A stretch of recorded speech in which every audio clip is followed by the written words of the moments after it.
Hi guys, it's Diaper Kiddo Jason, and Domino is here with me, and it's time to pick back up on our bedtime story. And so, of course, I'm wearing my Paw Patrol onesie, and I'm very crinkly, and I'm ready to begin our story. So, the last time that we joined our hero Tarisan, he had successfully recovered a bolt of the most beautiful cloth in the world, thanks to a talking toad that he met in the dark forest. And when he retrieved it and brought it back to his mother, she was prepared to pronounce him the heir to her throne. But his brothers protested, saying that a bolt of cloth shouldn't decide a king. And so the mother, the queen, gave them a new task. This time they were to travel into the world and find the most beautiful ring that they could find. And so once again the three brothers climbed to the top of the highest tower in the castle and tossed 3 white feathers into the wind and followed those feathers in the direction that they flew. And the oldest brother, Reinhold, traveled to the north to the great city at the heart of the kingdom. The middle brother, Baron, traveled along the south road to the village where his sweetheart Alia lived, and the youngest brother, Tarisan, was led to travel into the great dark forest in the east. Okay, so let's begin.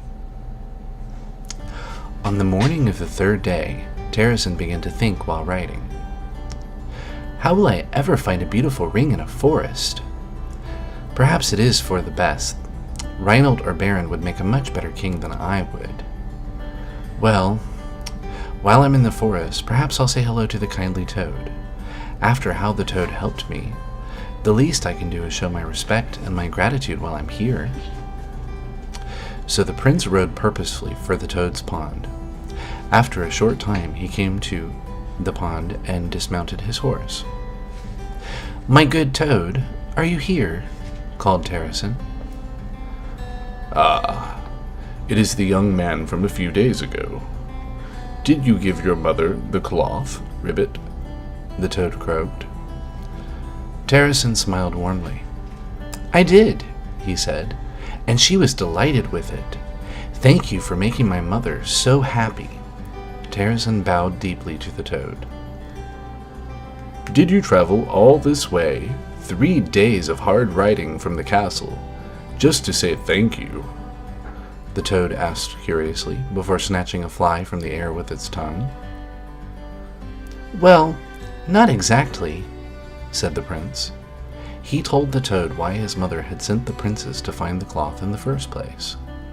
He also explained that he was now to find the world's most beautiful ring, and that while he wanted to please his mother, he didn't think he would make a good king. The toad grinned its ugly grin, but a sadness was in its voice when it spoke. "Ah, kingship is a matter best left to royalty, but perhaps I can help you with the ring. If you look in that stump over there, you will find a tiny wooden box. Inside that box is the most beautiful ring in the world. Take it to your mother, for it is obvious that you love her." The toad sat, watching Tarisan intently. The prince looked inside the nearby stump and found a box, and when he opened the box, he saw a ring of incredible beauty. The band was made of tiny braids of gold, so fine that they couldn't possibly have been hammered by human hands. Intertwined within the braids were tiny golden flowers, and at the center of the ring was a blue crystal held by 2 small gold hummingbirds. The crystal glowed with a pale, ethereal light, and whenever the ring moved, the stone sang with tiny birdsong, making the hummingbirds seem almost magically alive. "Oh, kindly toad, I cannot take such a beautiful object from you. All the money in the world could not buy this ring," exclaimed the prince, his eyes wide. "This is true, but companionship is worth more than money. Tell me your name, and sit with me a while and talk, and the price of the ring is paid." and so the prince and the toad sat together on a log and chatted happily for hours. For a toad, Tarisan's companion was quite well-spoken and intelligent, and the two shared tales and became fast friends. Later that afternoon, they said their farewells, and Tarisan began his long journey back to the castle. On the 7th day, the three princes returned to the castle. News of the queen's test had spread among the courtiers, and so the audience room was full of people when the princes came before the queen to give her their gifts. Reinald, as the eldest, approached his mother first. "Mother," he said solemnly, "this ring is the masterwork of a foreign jeweler whose name is known throughout the world. There is no other ring like it anywhere."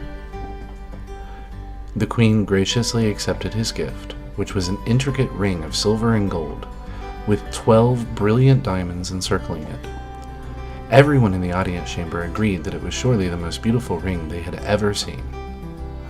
Prince Reinald smiled as he stepped aside. Prince Baron took his turn before the queen. "Mother," he said happily, "though this ring is not foreign, though it is not some artisan's masterwork, it is even more unique than my brother's. For this is the wedding ring of my Alia's mother, an heirloom of her family. It is this ring with which I will ask Alia to be my bride." Baron held the simple ring before his mother, who looked at it with tears in her eyes and a smile upon her face. All the people in the room cheered at the wonderful news that Baron was to be wed. After the cheering and applause eventually subsided, Baron stepped away, still holding his ring. Tarisan, the youngest brother, approached his mother. "My mother, the queen," he said nervously, "this ring was a gift from a dear friend who wished me to present it to you." When Tarisan opened the box, everyone gasped. There had never been a more beautiful ring, and when Tarisan showed them that it sang too, everyone pronounced it the winner by far. It was truly the most beautiful ring in the world. "My sons," said the queen, "each of your offerings was lovely in its own way, but Tarisan's ring was the most beautiful of all. It is he who I shall name my heir." "But mother," cried Reinald, "surely the task of being a king requires more than taste in jewelry. Isn't there some test you would give us that would befit a king?" The queen pondered for a moment. "Very well, but this really must be the last task, for my health is beginning to fail more quickly now. I charge you to go forth into the world, and to bring back to me true love. Love is the heart of kingship, and there could be no test more befitting. But the task of finding a person or a thing you love truly, truly, is no easy task. Return to me in 6 months' time with that which you love more than anything else. Do not follow the feathers this time, my sons, but instead follow your hearts. Whichever of you returns with the truest love shall be named my heir." With that, the queen's maid helped her into her rooms, for she was not feeling well that day. At the crossroads, Prince Baron turned immediately to the south, for he loved his Alia more than anything else in the world, and he longed to once more be at her side. Prince Reinald thought for a moment, and then he turned north, to the great city at the heart of the kingdom. Surely amongst all the wonders of the great city he would find that which he loved more than anything else. Prince Tarisan stopped at the crossroads for several minutes, thinking. He loved his mother more than anything else, but she had said to go into the world. He decided to speak to his dear friend the toad for advice, and so he turned back towards the eastern forest. On his 3rd day of riding, he reached the toad's pond.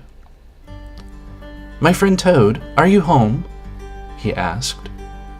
No answer came, and so he waited. When dusk fell with no sign of his friend, Tarisan decided to set up camp for the night. He built a small fire and ate from his supplies, and then went to sleep on the ground. The next morning he awoke to find the toad sitting on its log, watching him curiously. "It is nice to see you again, Prince. Did you sleep well, Ribbit?" asked the toad.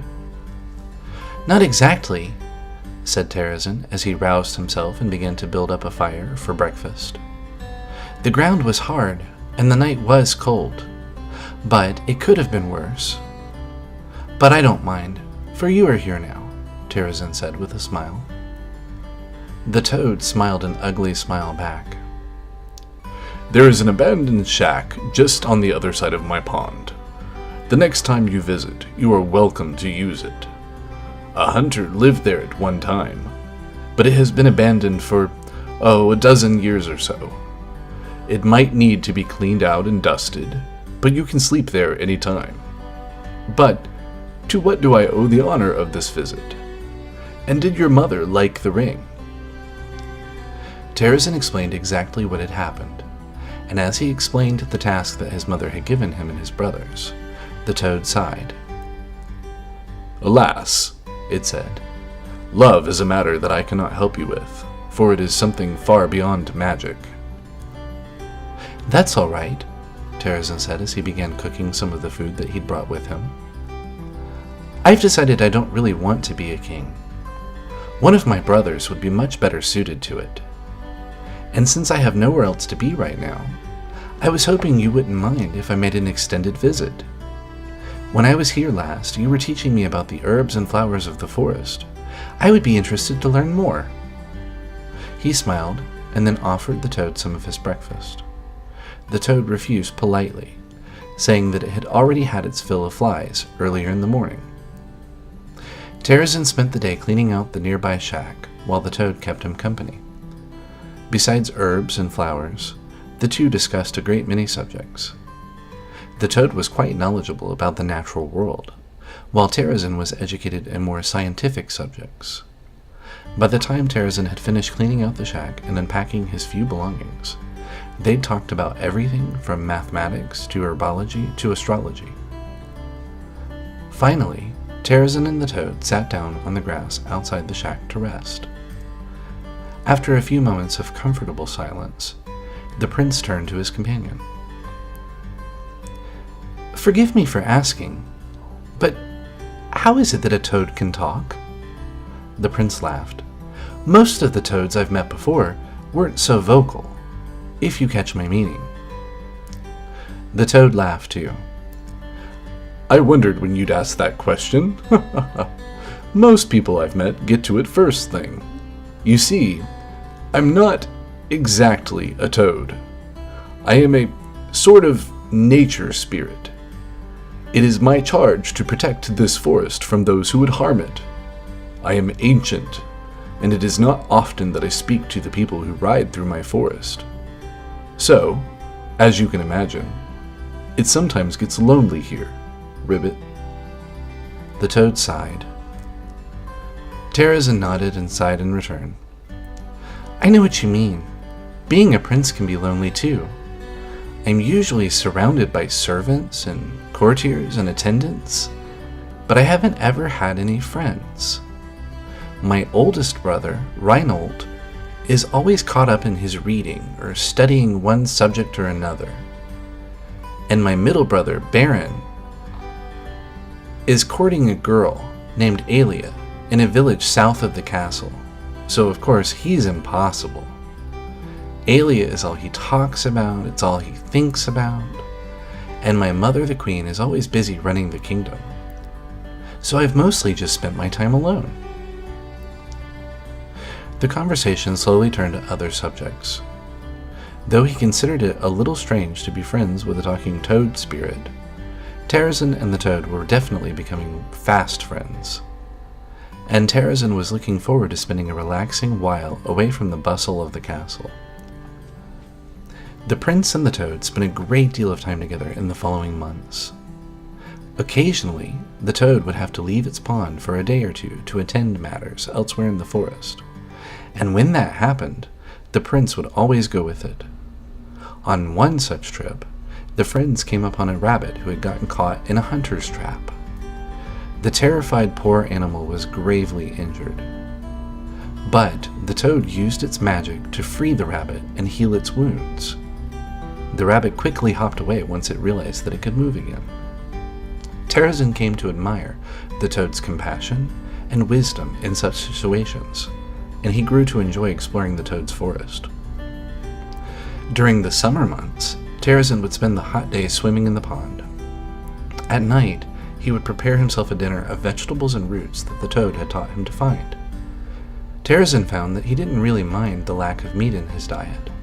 After living so closely with the animals of the forest, he couldn't imagine hunting or killing any of them. After all, they had become his friends. Tarisan grew fit and lean and muscular as time wore on. Eventually, the summer ended, and Tarisan's 6 months were nearly up. The night before Tarisan needed to leave for the castle, he ate his dinner in silence as the toad sat on its log staring at the moonlight reflecting in the pond. Tarisan was strangely sad to be going home. He had loved his quiet life here in the forest, and he would deeply miss his friend the toad. Tarisan, said the toad quietly, still staring at the pond. Its voice was soft and troubled. Yes, my friend, answered Tarisan, putting aside his still mostly untouched soup. He wasn't very hungry tonight for some reason. Tarisan, I don't know what to do. There is something that I would show you, but I don't know if I should. I fear for what might happen if I do. Tarisan was worried, because the toad had never spoken like this before. My friend Toad, what is it that concerns you? If there is something I could do to ease your mind, I would know what it is. Please tell me. The toad turned toward the prince. I don't know exactly how to say this, so please be patient with me. There is a truth about me that I would like to tell you, and there is a truth about me that I feel I must show you. But I worry that I would frighten you with it.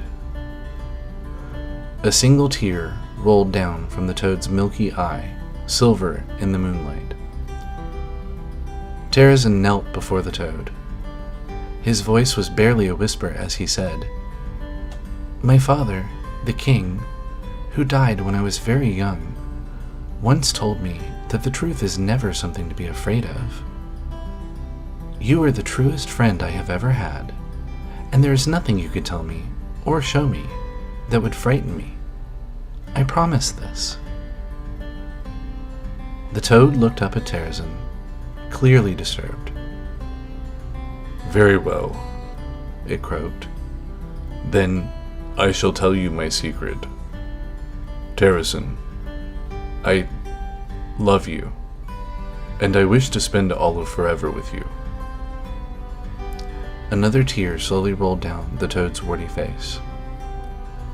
In all my 1,000 years as the protector of this forest, I have never felt so close to another creature. This life I have lived here has been so empty until you came here. I love you. Tarisan was shaken, his eyes moist with tears. He lowered his head to be eye level with the toad. He began. The toad interrupted him. Wait, Tarisan, there is more to it. You see, this form, this toad body, this isn't my real shape. I can take other forms, and this is only one of them. It is my true form that frightens me most, for it is my true form that may well tear you away from me. Tarisan looked straight into the toad's eyes, inching away from it. Show me, he whispered, almost silent. The toad trembled a little. All right, although I fear. The toad began glowing a soft, wispy white The edges of its body began shimmering, growing, changing. Tarisan stood up and backed away a little to give the toad room. The toad's body grew larger and larger, dark under the trees against the moonlit reflection of the pond, and outlined in a faint, misty white. First it was the size of a chicken, then a cat, then a dog, then a child. The shape began to become more familiar, until Tarisan found himself looking at the shadowy figure of a person. With the lake behind it, the spirit's features were completely dark. Tarisan could only see the still glowing, faint outline. The figure was about as tall as Tarisan himself, but that was all he could make out. "This is who I really am," whispered Tarasan's friend, who no longer bore any resemblance to a toad. The figure stepped out of the shadows and into the full moonlight. Tarisan found himself standing before a beautiful young man of about his age. The spirit had long, silvery hair and piercing blue eyes, and he was naked under the moonlight. He was shivering from the cold of the nightly chill, and tears were silently falling down his face. "Now you know the truth," he said, his voice trembling. "My name is Endaramus, and this is what I really am." Tarisan was stunned. Endaramus was beautiful, and Tarisan loved him. He quickly took his cloak off and wrapped Endaramus in it to warm him, and the two held each other close.